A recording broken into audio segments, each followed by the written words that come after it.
నేను ఈ ఏదైతే మొన్న సిఐఏ సదస్సు సందర్భంగా ఏమేమి కంపెనీలు ప్రయోజనం చేకూరుతాయి, ఏవి అనుమానాస్పదం అన్నది ప్రస్తావించా. ఆ రోజున రహేజాకి భూమి అన్నప్పుడే చెప్పా.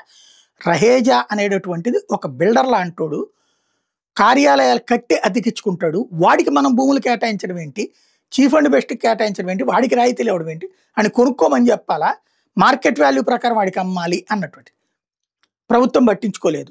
చక్కగా వాడికి రహేజా అనేటటువంటివాడు రియల్ ఎస్టేట్ వ్యాపారి, బిల్డరు అద్దెలకి ఇస్తాడు. వాడు ఆ బిల్డింగులు కట్టి అద్దెకిస్తాడు. మనం వాడికి తక్కువకి ఇచ్చేదేంటి? అంతకైతే వాడితో కలిపి మనం లీజుకి తీసుకోవాలి. అంటే మనం లీజుకి ఇవ్వాలి. ఇప్పుడు రహేజా వాడితో నువ్వు కన్స్ట్రక్షన్ ఇవ్వయా, ఇప్పుడు ఇది అంటున్నారు కదా పీపీపీ, హాస్పిటల్ మన డబ్బులు నిర్వహణ వాడు చేస్తాడు అన్నటువంటి. అట్లాగే ఇక్కడ దీంట్లో నాకు 30% వాటా అయ్యి నీకు 25 ఎకరాలు కాదు 50 ఎకరాల భూమి ఇస్తాను, నువ్వు కట్టి అద్దెలు వసూలు చేయాలి.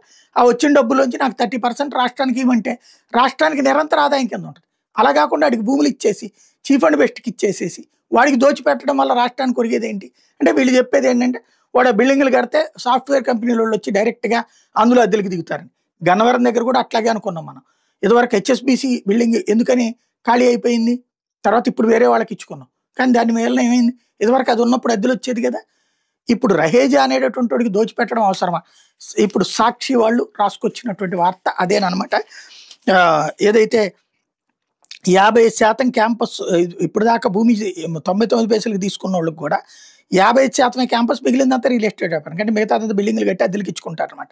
ఇవి కాకుండా పెట్టుబడులు 60-70% ప్రోత్సాహకాలు పెట్టి మళ్ళీ వాళ్ళ ఖాతాకి. తాజా కే రహేజా గ్రూప్కి విశాఖలో 27.10 ఎకరాలు 99 పైసలకు కేటాయింపు. ఇందులో 45% భూమిలో రియల్ ఎస్టేట్ వ్యాపారం చేసుకోవడానికి అనుమతి. బెంగళూరుకి చెందిన సత్వాక్ 1500 కోట్ల భూమి 45 కోట్ల కేటాయింపు. మధురవాడలో 30 ఎకరాల్లో 50% రియల్ ఎస్టేట్ చేసుకోవడానికి పచ్చజెండా. కపిల్ చిట్సు బీవీఎం ఎనర్జీకి 30 ఎకరాలు, అందులో 40% స్థలంలో రియల్ వ్యాపారం. ఏఎన్ఎస్ఆర్కి మధురవాడలో 10 ఎకరాల కేటాయింపు. రియల్ ఎస్టేట్ సంస్థ వర్షాక్ కార్చౌక్గా భూములు ఇస్తూ గతంలో మంత్రివర్గ నిర్ణయం. ఇది ప్రొజెక్ట్ చేసుకొచ్చింది సాక్షి.